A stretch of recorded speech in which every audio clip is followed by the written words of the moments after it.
अस्सलाम वालेकुम dear students, hopefully आप सब खैरियत से होंगे। हमारा आज का टॉपिक है गैस लॉज, जिसमें हम फर्स्ट लॉ पढ़ने जा रहे हैं, बॉयल्स लॉ। इंट्रोडक्शन ज़रा सा हम स्टार्ट लेते हैं बॉयल्स लॉ का। एग्जाम्पल से मैं एक स्टार्ट लूँगी।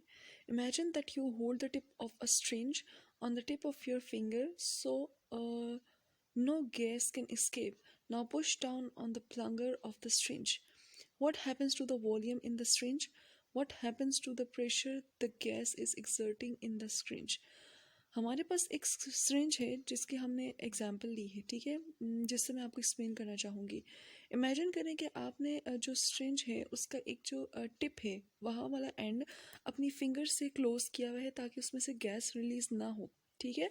और दूसरी तरफ से जो उसका प्लंगर होता है जो कि मूवेबल होता है, आप उसकी मदद से क्या कर रहे हैं, उस प्लंगर को डाउनवर्ड डायरेक्शन में मूव कर रहे हैं। क्या इमेजिन किया है आपने? What happens to the volume in the syringe? उसके वॉल्यूम में क्या चेंज आएगी? What happens to the pressure the gas is exerting in the syringe? अब हो रहा ये है कि आपने सिरिंज को एग्जाम्पल ली है जिसपे आप प्लंगर की मदद से क्या अप्लाई कर रहे हैं, फोर्स अप्लाई कर रहे हैं, ठीक है। और दूसरी तरफ से आपने उसके एंड को, उसके जो टिप है उसको अपनी फिंगर की मदद से क्लोज कर दिया है ताकि उसमें से गैस रिलीज ना हो, ठीक है। यहाँ पे अब बात ये हो रही है कि अगर आप शो ये कर रहे हैं कि अगर आप अपनी फिंगर की मदद से, प्लंगर की मदद से प्रेशर अप्लाई करेंगे तो प्रेशर अप्लाई करने से क्या चेंज आएगा, ठीक है। ऑब्वियसली प्रेशर अप्लाई करने से वॉल्यूम में चेंज आएगा। This is Boyle's law. Decreasing volume increasing collision and increases pressure, ठीक है। अब देखिए यहाँ पे आपको दो कंटेनर्स नजर आ रहे हैं। फर्स्ट कंटेनर की अगर हम बात करें तो उसमें क्या है, वॉल्यूम ज़्यादा है जो कि मेंशन भी किया हुआ है 1.0, ठीक है। और अगर प्रेशर की बात की जाए तो प्रेशर भी यहाँ पे मेंशन कर दिया गया है, ठीक है। आपको फर्स्ट जो कंटेनर है उसमें गैस के मॉलिक्यूल्स एक दूसरे से डिस्टेंस पे नज़र आ रहे हैं। अब होगा क्या, होगा ये कि जब आप फर्स्ट कंटेनर पे पिस्टन की मदद से प्रेशर अप्लाई करेंगे तो प्रेशर अप्लाई करते ही मॉलिक्यूल्स एक दूसरे के करीब आ जाएंगे, ठीक है। और वॉल्यूम भी कम हो जाएगा। इसका मतलब ये हुआ कि प्रेशर और वॉल्यूम का रिलेशनशिप जो है वो हमें बॉयल्स लॉ ने एक्सप्लेन किया है।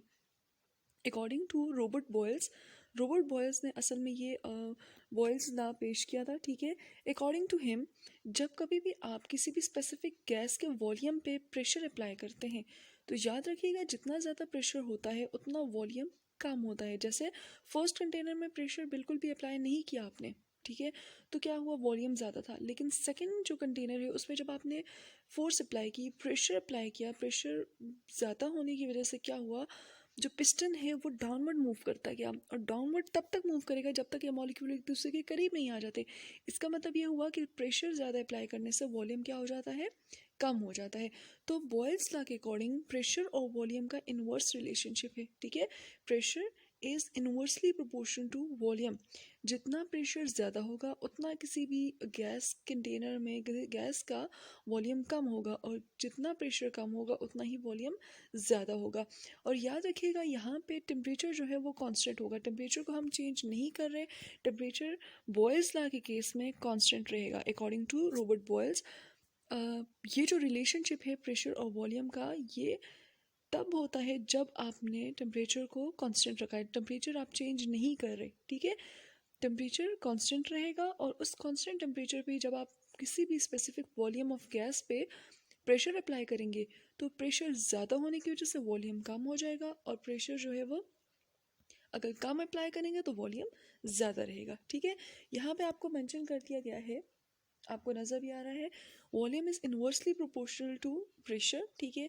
इन्वर्सली प्रोपोर्शन है तो हम इसे 1/p की फॉर्म में लिखेंगे। अब प्रोपोर्शनैलिटी का साइन जब आप इक्वलिटी के साइन में चेंज करेंगे तो कांस्टेंट के लगाएंगे। v इक्वल्स टू के डॉट 1 डिवाइडेड बाई पी।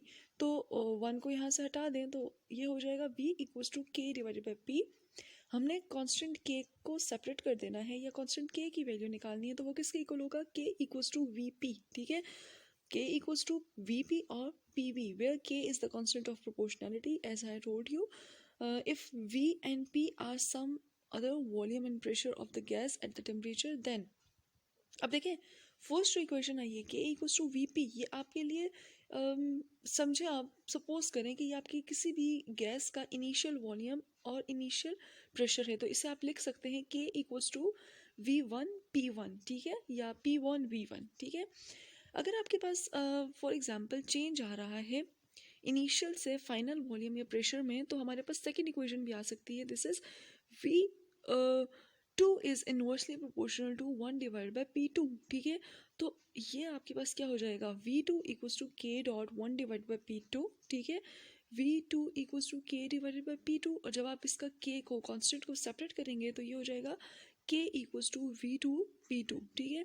अब देखिए हमारे पास जो यहाँ पे फर्स्ट इक्वेशन आई थी, फर्स्ट इक्वेशन था K equals to V1 P1, ठीक है, और सेकेंड इक्वेशन आई है K equals to V2 P2। अब देखें यहाँ पे आप K की जगह फर्स्ट इक्वेशन की वैल्यू पुट कर सकते हैं, तो हमारे पास आंसर आ जाएगा P1 V1 equals to P2 V2। Hopefully you understood this topic. मैं समझाना ये चाह रही हूँ कि हमारे पास जो वॉल्यूम और प्रेशर होता है, पहले देखें, अब इससे जो हमारा पिछला इमेज था जिसमें आपको ये बताया गया था, यहाँ पे आप देखें इनिशियल वॉल्यूम अलहदा था, पहले वॉल्यूम कुछ और था, पहले प्रेशर कुछ और था, बाद में जब हमने प्रेशर अप्लाई किया तो प्रेशर भी चेंज हुआ, वॉल्यूम भी चेंज हुआ, ठीक है। तो इसी अकॉर्डिंग अगर हम इक्वेशन की तरफ जाएं तो इक्वेशन भी हमें यहाँ पे क्या चीज़ बता रही है कि इनिशियल वॉल्यूम और इनिशियल प्रेशर को हम V1 और P1 से रिप्रेजेंट करते हैं, और फाइनल वॉल्यूम को V2 P2 से रिप्रेजेंट करते हैं, लेकिन ये दोनों ऑब्वियसली कांस्टेंट K के इक्वल हैं, तो हम दोनों इक्वेशन को कंबाइन कर सकते हैं because K equals to V1 P1 and K equals to V2 P2। तो combining both equations हमारे पास equation आ जाएगी main P1 V1 equals to P2 V2। This is main Boyle's law. Graphical representation की अगर हम बात करें तो हम ग्राफ प्लॉट करते हैं किसके अकॉर्डिंग, किस किस को लेके चलते हैं, वॉल्यूम और प्रेशर को लेके चलते हैं, ठीक है। ऑब्वियसली इन्वर्स रिलेशनशिप है, तो उस हिसाब से हम क्या करते हैं, ग्राफ प्लॉट करते हैं। Boyle's law leads to the mathematical expression जो मैंने आपको समझा दी है, P1 V1 equals to P2 V2, where P1 represent the initial pressure, V1 represent the initial volume, P2 represent the final pressure and V2 represent the final volume. The pressure and the volume of a gas are inversely proportional। तो अब देखिए याद रखिएगा inversely proportional है ना, हमने ये बताना है कि एक चीज़ ज़्यादा हो रही है तो दूसरी कम हो रही है, ठीक है।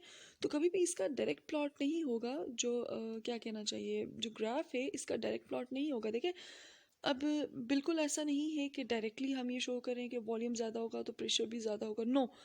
इनवर्स रिलेशनशिप है, तो इसका जो ग्राफ बनेगा ये फर्स्ट फिगर वाला ग्राफ बनेगा जो कर्व पाथ में आपको शो किया हुआ है, दिस वन। यहाँ पे क्या हो रहा है, यहाँ पे ये शो किया जा रहा है कि प्रेशर ज़्यादा था तो वॉल्यूम देखिए उतना ही कम होता जा रहा है, मतलब इनवर्स रिलेशनशिप शो किया जा रहा है, ठीक है। न्यूमेरिकल है जो कि इसी से रिलेटेड है हमारे पास। A sample of air has a volume of 500 decimetre cube. एक एयर का सैंपल है या गैस का सैंपल है जिसका वॉल्यूम था 500 डेसीमीटर क्यूब और प्रेशर था 1 बार। What additional pressure is required to reduce the volume to 200 decimetre cube. अब देखिए वॉल्यूम चेंज हो रहा है, टेम्परेचर तो उन्होंने बताया 30 डिग्री, लेकिन टेम्परेचर से हमारा कोई रिलेशनशिप नहीं है क्योंकि बॉयल्स लॉ में टेम्परेचर हम चेंज नहीं करेंगे, ठीक है। चेंज क्या हो रहा है, प्रेशर और वॉल्यूम। अब इन्होंने बता दिया कि पहले जो वॉल्यूम था वो 500 डेसीमीटर क्यूब था, लेकिन बाद में जो वॉल्यूम हो गया है वो 500 से कम होकर 200 डेसीमीटर क्यूब हो गया। इसका मतलब ये हुआ कि इनिशियल जो वॉल्यूम है V1 वो है 500 डेसीमीटर क्यूब और फाइनल वॉल्यूम V2 वो है 200 डेसीमीटर क्यूब, जबकि इनिशियल प्रेशर जो था वो 1 बार था।